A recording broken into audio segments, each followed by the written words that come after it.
तो दोस्तों 69,000 शिक्षक भर्ती को लेकर जिस तरह से दोस्तों कोर्ट ऑर्डर आया है और संपूर्ण कोर्ट ऑर्डर अपलोड हो चुका है, तो दोस्तों आप सभी के सामने बताने वाला है आखिर किन 5 प्रश्नों पर को लेकर दोस्तों इस कोर्ट ऑर्डर में दोस्तों विवाद खड़ा हुआ है, जिससे दोस्तों हज़ारों अभ्यर्थियों की काउंसलिंग भी रुक गई और हज़ारों अभ्यर्थियों को अब नया मौका मिलेगा। तो निश्चिंत ही आप सभी को दिखाएंगे आखिर कौन से वो प्रश्न हैं और क्या हुआ है दोस्तों इस कोर्ट ऑर्डर के अंतर्गत, क्या बातें कही गई हैं, आखिर भर्ती प्रक्रिया कितने समय तक स्थगित रहेगी और कब दोस्तों अब इसकी अगली सुनवाई है और क्या होने वाला है। इस पर दोस्तों उच्च स्तरीय अधिकारी बैठक क्या हुआ है दोस्तों, संपूर्ण अपडेट इस वीडियो के माध्यम से हम कवर करने वाले हैं। पॉइंट टू पॉइंट वीडियो को लाइक शेयर करना मत भूलिएगा, चैनल को सब्सक्राइब करके बेल आइकन को प्रेस कर दीजिएगा ताकि आने वाली लेटेस्ट वीडियो की नोटिफिकेशन आपको सबसे पहले मिल सके। तो चलिए खैर वीडियो को शुरू करते हैं।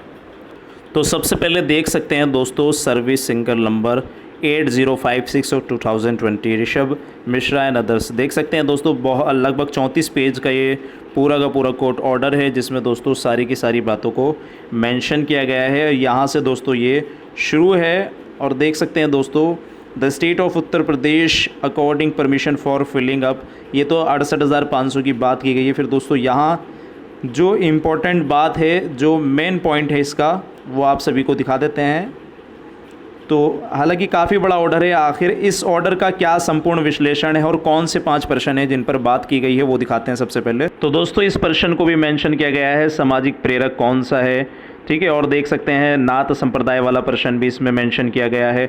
आखिर कौन कौन से वो प्रश्न हैं जो इसमें मेंशन किए गए हैं, तो ज़्यादातर दोस्तों देख सकते हैं यहाँ भारतीय संविधान सभा के अध्यक्ष वाला प्रश्न भी दोस्तों इसमें इंक्लूड किया गया है कोर्ट ऑर्डर के अंतर्गत। देख सकते हैं दोस्तों यहाँ पढ़ने लिखने की अक्षमता वाला भी प्रश्न को इसको यहाँ इंक्लूड किया गया है इसी कोर्ट ऑर्डर के अंतर्गत। मैं दिखा रहा हूँ आप सभी को।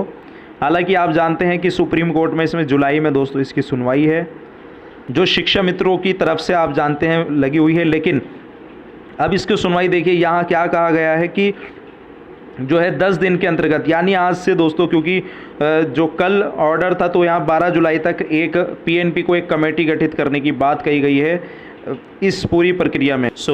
पीएनपी को कहा गया है कि आप 10 दिन के अंतर्गत जो है एक पूरी की पूरी एक रिपोर्ट जो है भेजें आप किसको, यूजीसी को, यूजीसी दिल्ली को। और उसके बाद जो है यहाँ देख सकते हैं यूनिवर्सिटी ग्रांट्स कमीशंस, तो यहाँ इनको आप रिपोर्ट्स भेजें और ये एक कमेटी गठित करें। और कमेटी गठित करने के बाद वो कमेटी यानी एक्सपर्ट की कमेटी होगी, जिसमें दोस्तों सब्जेक्ट वाइज एक्सपर्ट होंगे।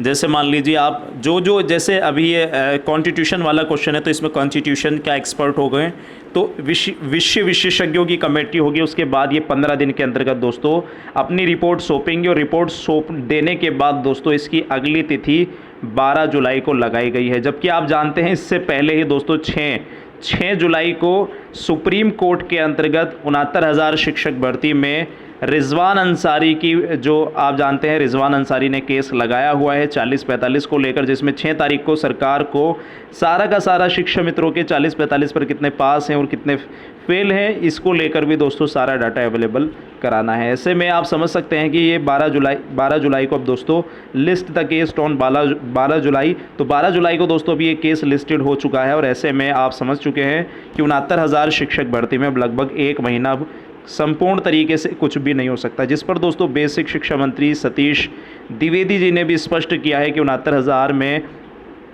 अभी फ़िलहाल जो सुप्रीम कोर्ट जो डबल बेंच का ऑर्डर आया है दोस्तों, थोड़ा सा माइंड डिस्टर्ब है इसलिए मैं बोल रहा हूँ, तो थोड़ा सा आप समझने की कोशिश कीजिएगा, क्योंकि दोस्तों आप सभी के लिए वीडियो आई रही।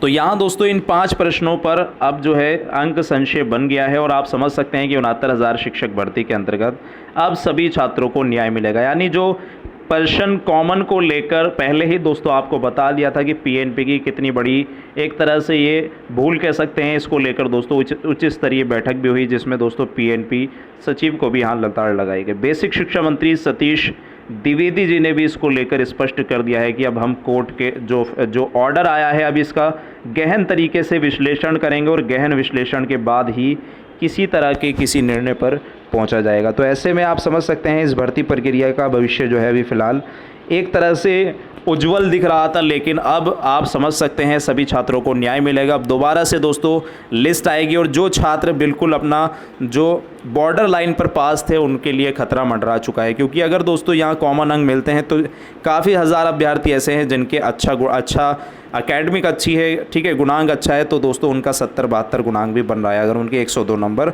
बढ़ते हैं कॉमन। तो ऐसे में आप समझ सकते हैं भर्ती प्रक्रिया पर कितना ज़्यादा असर इसका देखने को मिलने वाला है। और मैंने आपको बता भी दिया था कि इस संपूर्ण कोर्ट ऑर्डर पर ही सारी संपूर्ण भर्ती प्रक्रिया जो है ये निर्भर करने वाली है। और वही हुआ दोस्तों, यहाँ छात्र ने जिस तरह से कोर्ट का दरवाज़ा खटखटाया और छात्रों को न्याय होता हुआ दिख रहा है। तो ऐसे में देखना यही होगा कि आखिर 69,000 में ये इन 5 प्रश्नों पर क्या होता है, कॉमन अंक दिया जाता है या नहीं छात्रों को, लेकिन अभी संशय बरकरार है। लेकिन काउंसलिंग प्रक्रिया जो है दोस्तों पूरी तरह से बाधित हो चुकी है। जबकि देख सकते हैं दोस्तों, यहाँ इन्होंने ट्वीट के माध्यम से भी बताया है कि 69,000 शिक्षक भर्ती की काउंसलिंग रोकने के आदेश बेसिक शिक्षा मंत्री सतीश द्विवेदी जी ने दे दिए हैं। और उच्च स्तरीय बैठक दोस्तों, उच्च स्तरीय बैठक में भी संपूर्ण तरीके से फैसला चल रहा है, क्योंकि यहाँ पीएनपी अधिकारियों को भी लताड़ लगाई जा रही है। क्योंकि आप समझ सकते हैं कि कितना ज़्यादा पीएनपी अधिकारी जो हैं लगातार दोस्तों अपनी मनमानी के कारण उनको कोर्ट से भी फटकार लगी थी, और कोर्ट ने उनके अड़ियल रवैये के कारण ही दोस्तों इस भर्ती प्रक्रिया पर कहीं ना कहीं ग्रहण लगा दिया है। क्वेश्चन मार्क की स्थिति बन चुकी है। लेकिन कोर्ट के ऑर्डर का दोस्तों सम्मान यहाँ हर एक छात्र को करना होगा, और करना भी चाहिए दोस्तों, क्योंकि यहाँ आप समझ सकते हैं 69,000 शिक्षक भर्ती के अंतर्गत अभी ये संपूर्ण प्रक्रिया अभी सुप्रीम कोर्ट में भी दोस्तों, जब इसकी 12 जुलाई को सुनवाई होगी तो आप समझ सकते हैं अब 14 जुलाई को सुप्रीम कोर्ट में भी इसकी सुनवाई है। तो ये इंटरलिंक होकर अब चलेगी भर्ती प्रक्रिया, आप समझ सकते हैं। तो आप समझ सकते हैं अभी ये सिंगल बेंच के अंतर्गत यहाँ चल रहा है, लेकिन वहाँ सुप्रीम कोर्ट के अंतर्गत जो रिजवान अंसारी की फाइल है उस पर भी दोस्तों बहुत बड़ा निर्णय लिया जाना है। तो ऐसे में अब जो 8 मई के बाद संपूर्ण प्रक्रिया सरकार ने चलाई थी, यानी रिजल्ट से लेकर उत्तर कुंजी तक सारी स्थगित कर दी है। जो आपका रिजल्ट आया था ये भी स्थगित हो गया है। आप समझ सकते हैं भर्ती पर कितना बड़ा ग्रहण लग चुका है। और ये रिजल्ट्स जो स्थगित हुए हैं, अब जो टॉपर्स थे उनके मन में संशय की स्थिति उत्पन्न हो गई होगी, और इन पर भी अब जांच बिठाई जाएगी दोस्तों। जी हाँ, आप समझ चुके होंगे कि भर्ती प्रक्रिया में अब 1 महीने का समय, ऐसे में टॉपर्स के इंटरव्यू और भर्ती प्रक्रिया पर जांच की मांग भी लगातार तेज हो चलेगी। और ऐसे में आप समझ सकते हैं इनका पर्दाफाश भी हो सकता है। जहां अमिताभ ठाकुर जी लगातार इसको लेकर आवाज़ उठा रहे थे और टॉपर्स की ऑडियो भी वायरल हो रही थी, टॉपर्स के नंबर भी बंद थे। ऐसे में आप समझ सकते हैं 69,000 में अब सारी चीज़ें स्पष्ट होने वाली है। और ऐसे में 68,500 के जो अभ्यर्थी हैं इनको भी इनकी एनओसी भी जो निरस्त हो गई है। अब आप समझ सकते हैं कंपटीशन बहुत ज़्यादा टफ और कम होने वाला है सभी छात्रों के लिए।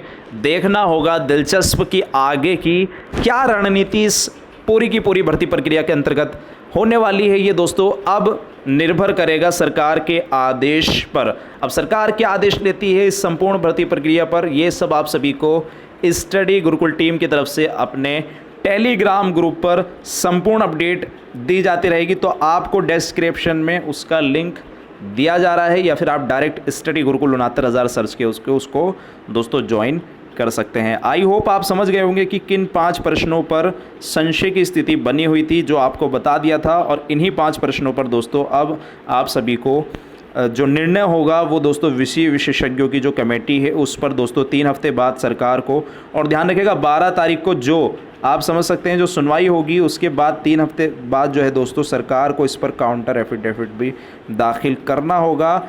जो याची हैं उनको दोस्तों रिजॉइंडर फिर से दोस्तों देना होगा। ऐसे में भर्ती प्रक्रिया पूरी तरह से अभी फ़िलहाल, हालांकि काउंसलिंग को लेकर छात्र लगातार अपने घर से बाहर निकले हुए हैं, तो उन सभी छात्रों से मेरा अनुरोध है कि आप ज़रूर न ज़रूर इस संपूर्ण भर्ती प्रक्रिया की काउंसलिंग अपडेट को लेकर अपनी नज़र बनाए रखिए, नहीं तो दोस्तों आपको बहुत ज़्यादा नुकसान उठाना पड़ सकता है।